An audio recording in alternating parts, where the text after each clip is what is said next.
Welcome back to this exploration of the book, What Happened to You? Chapter 7 is titled Post-Traumatic Wisdom. Dr. Perry and Oprah discuss how life experiences, specifically traumatic experiences, impact the brain. I'm going to delve into the concepts of resilience in the mind. In the practice videos, we will focus on the body and the breath as resilience resources. In previous videos, I have discussed Dr. Perry's explanation of how our experiences make an imprint on our CRNs, those core regulatory networks. Yet we have also learned that our brains are always changing. There's no magic age or developmental phase where our brains stop developing or start deteriorating. All our experiences impact and change us. Dr. Dan Siegel says, where attention goes, neural firing flows, neural connections grow. Through the practice videos, we have been introducing ways to expand our window of tolerance, which is a practice of sensing some degree of challenge or manageable stress and moving through it without losing our cool. As we practice this regularly in a safe space with safe others, we build our resilience. I often see resilience described as the ability to bounce back from some negative or challenging event or experience. I see it more broadly, and I will describe that later. Dr. Perry gives the examples of a Nerf ball and a metal hanger. You can squeeze the Nerf ball as much as you want, and it comes back to its original shape each time. The metal hanger can be manipulated into a tool to fish something out of a tight space. We can try to reshape it, but even if it can go back to being used as a hanger, it will never go back to its exact original shape. It is resilient, but it's not unscathed. Sometimes adults see children's resilience as the Nerf ball when it's actually the metal hanger. For children to be able to demonstrate resilience after a traumatic event, it largely depends on their home and community. Meditation teacher Tara Brach says that our species isn't survival of the fittest. It's really more like survival of the nurtured. I'll include the link to that episode in the description below. My take on resilience is like a suspension bridge. We all have some amount of resilience in us, but it fluctuates all the time depending on how much is pulling on us at certain times. Our resilience depends on the degree of support we have from our environment, the quality of our health, both physical and mental, and the strength of our relationships, how connected we feel. When our basic needs are met and we have felt safety and meaningful connections, then we can adjust to situations. We can't do it alone, however. With fewer connections, we feel more weight pulling us down. We feel unstable because we don't have the support or the connections that keep us balanced. Oprah and Dr. Perry have a discussion in this chapter about how single parents have impossible expectations that they try to manage. In my bridge analogy, I would say that the single parents are expected to carry the metaphorical extra weight of caring for a child without the extra support of a partner. Just like our connections shape us, meaning our CRNs, they also reshape us. A child who has had practice with predictable, moderate, controllable challenges in his or her life develops CRNs that can, as Oprah calls it, weather the storm and get back to baseline. Our body and brains are always seeking baseline or homeostasis. If we can have experiences where we get slightly out of our comfort zones in any context, and we have the support of our family and friends, then we can weather a variety of situations because our window of tolerance widens. We can take in and take on more challenges because we have experienced coming back to our baseline where there was support. One example of this weathering the storm that came to my mind is the 2018 rescue of the boys' soccer team in Thailand. The boys and their coach went to visit a cave just for a short, last-minute, post-practice bit of fun.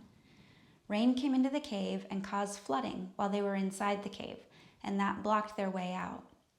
They ended up trapped in the cave for more than 15 days. The soccer coach that was with the boys had training as a Buddhist monk. He taught the boys meditation to help them stay calm and have hope. This story is an amazing, almost extreme example of resilience in the face of a traumatic event. I highly recommend watching the movie about it called 13 Lives, but let's get back to Chapter 7. Dr. Perry points out that there are other factors that influence our resilience. The examples he gives are genetic factors, intrauterine exposure to alcohol, a history of attachment problems, and prior traumatic experiences. These are related to the sensitivity of the stress response system and can make a person more vulnerable. It is my hope that you are taking from this series of videos that realization that slow, rhythmic movements, breath awareness, and deep rest serve as a buffer for these types of vulnerabilities. These practices are therapeutic for the autonomic nervous system, particularly the vagus nerve, which we have discussed in prior videos. The vagus nerve passes through the belly, diaphragm, lungs, throat, inner ear, and facial muscles. Through these practices, we are communicating with the areas of the mind and body that are below the level of consciousness and are associated with felt safety and emotions. Using structural breath and mindful movements, we are building neural connections in the area that enhances our interoception. As we build interoception, we enhance our insight and emotions. This then leads to building more empathy for others. This is why anyone, but helping professionals especially, need self-care and some form of group care. As Christine Weber puts it, this is exercise, and we need it just as much as exercise. Self-care is not for the weak or privileged. It's not for the end of the day. It's for everyone, every day, and it's a necessity for helpers to avoid compassion fatigue. Dr. Perry and Oprah remind us that failure is part of the process. Sometimes failure is our greatest teacher. As toddlers, we learn to walk by falling down and getting back up. As teenagers, we learn to get help only after thinking we didn't need any help. Life gives us countless opportunities to learn by making mistakes. The key is to have the right balance of challenge and support, and lots of practice in a nurturing environment. I believe that this is precisely why it is so important for us to practice predictable, moderate, controllable challenges for ourselves in the context of our safe others so that it becomes embodied. The last key point I want to mention is the conversation Oprah and Dr. Perry have around movement and rhythm as forms of communication and connection. Think of the last time that you felt really upset, angry, maybe even totally dysregulated. Recall it just for a second right now. Now imagine if someone said to you in that moment that you just needed to calm down. Maybe that is what happened. If you have experienced someone telling you that you just need to calm down when you were feeling red hot and angry, how did that work out? I'm being sarcastic, but it's just to remind us that using words like calm down in the heat of the moment generally does not work for anyone, and it could do more harm than good. Dr. Perry says that movement and rhythm are so important and yet overlooked in the therapy world. Maybe it seems too simplistic that something like walking, passing a ball or a balloon back and forth, coloring, swinging, or just breathing together could work better than traditional talk therapy. I invite you to try this the next time you feel upset or you're with someone who's upset. Rather than talking, can you find something rhythmic to do together? Let go of expectations and just see what happens. Dr. Perry reminds us of the notion that true healing happens in relationship. A healthy community is a healing community. With that in mind, it is my hope that you use the practice videos for self-care, co-regulation, group care, and community care, because even the smallest practice of awareness has the potential to shape shift in ripples from the individual to the whole community.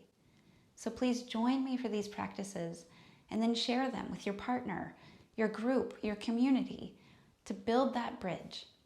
Connect with your people and feel the shift into post-traumatic wisdom.